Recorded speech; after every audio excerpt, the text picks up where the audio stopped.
Imagine betting your own head that you could turn a single, worthless grain of corn into an entire village of enslaved people. And not through war, not through strength, but through lies, fear, and psychological extortion. And the most unsettling part? That strategy never disappeared. Across the history of the African diaspora, entire communities have been trapped, not just by chains, but by systems designed to manufacture guilt, debt, and fear. But long before these systems had names, our ancestors were already telling stories about them. Stories that exposed the playbook, stories that warned us. This is one of them. In Akan tradition, the trickster Anansi is more than a storyteller. He is a mirror, a reflection of human behavior at its most cunning and its most dangerous. And in this story, he makes a wager with the sky god Nyame, a terrifying wager. Anansi asks for just one thing, a single grain of corn. In return, he promises to bring back an entire village. And Nyame laughs, calls him a liar. But Anansi doesn't flinch. He swears on his own mother's life. If he fails, he will pay with his head. And with that, the game begins. To execute his plan, Anansi doesn't rely on strength. He relies on people, on their fear, their trust, their vulnerability. He travels to a nearby village and makes a simple request: to let his sacred grain of corn sleep with the chickens. It sounds harmless, but by morning, the corn is gone, eaten. And suddenly, Anansi erupts. Outrage, accusations, pressure. The headman panics and offers a chicken. Just like that, Anansi upgrades from a grain to a living asset.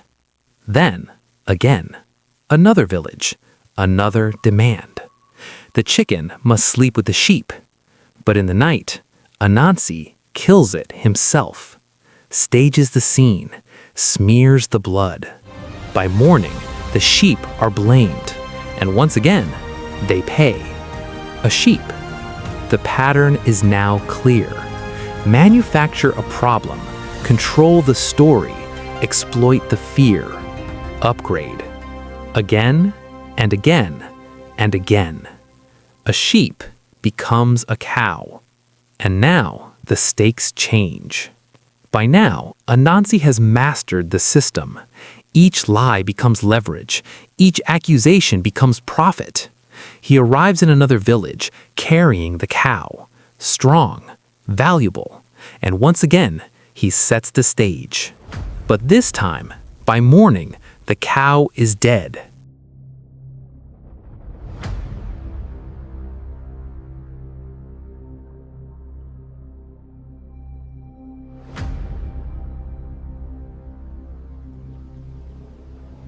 And Anansi presses harder than ever. The villagers panic. They have nothing left. No animals, no wealth, no escape. So, they offer the only thing they have left: a human life, a body, already lifeless or made lifeless by desperation. And Anansi accepts, without hesitation, because now the trade is complete.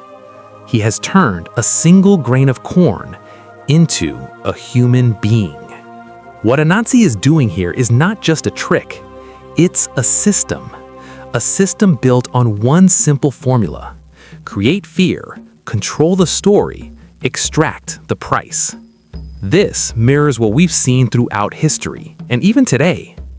During the Transatlantic Slave Trade, millions were not only captured by force, but by manipulation. False promises, manufactured conflicts, broken trust. Communities turned against themselves.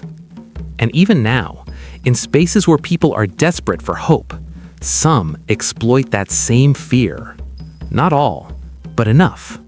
They weaponize desperation, turn faith into transaction, fear into currency. If you're seeing these patterns clearly, take a moment to support the message. Like this video, subscribe to the channel, and share your thoughts below. Now, let's get back to the story. This is where the scam becomes irreversible. This time, Anansi doesn't just manipulate the living, he weaponizes the dead. He carries the body into a peaceful village, places it among children, and waits. Then he speaks. This is the sky god's child, and you have killed him. Fear spreads instantly.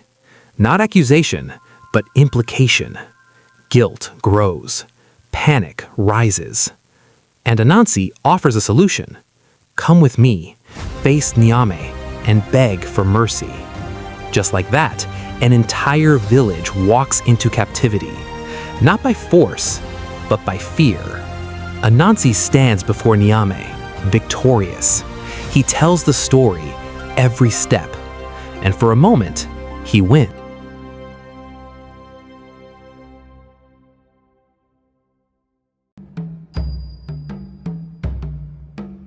And Yamek asks, "What is your reward?"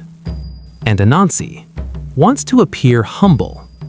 "I desire nothing. A place in the rafters is enough."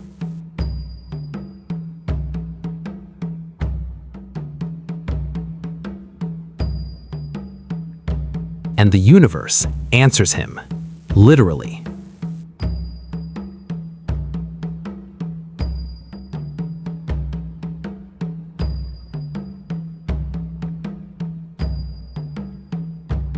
Everything is taken, gone, and Anansi falls into the rafters forever. Anansi built an empire by trapping others, but in the end, he became the one trapped. Just like Anansi's grain of corn, the seed is never the point. It's the doorway, the opening move in a system designed to take and take and take. And the most dangerous part, the victims don't always see it as exploitation. They see it as obedience, as survival, as their only chance. But the ancestors already warned us. Any system, spiritual or political, that feeds on fear instead of truth is not built to save you. It is built to consume you. So, tell me, what seeds do you see being used today to trap people? Leave your thoughts below in the comment section. And if you want more stories that break down power, culture, and hidden systems, like the video, subscribe, and join the conversation. But this wasn't the last time Anansi tried to outsmart the world. Click the next video. I'll see you there.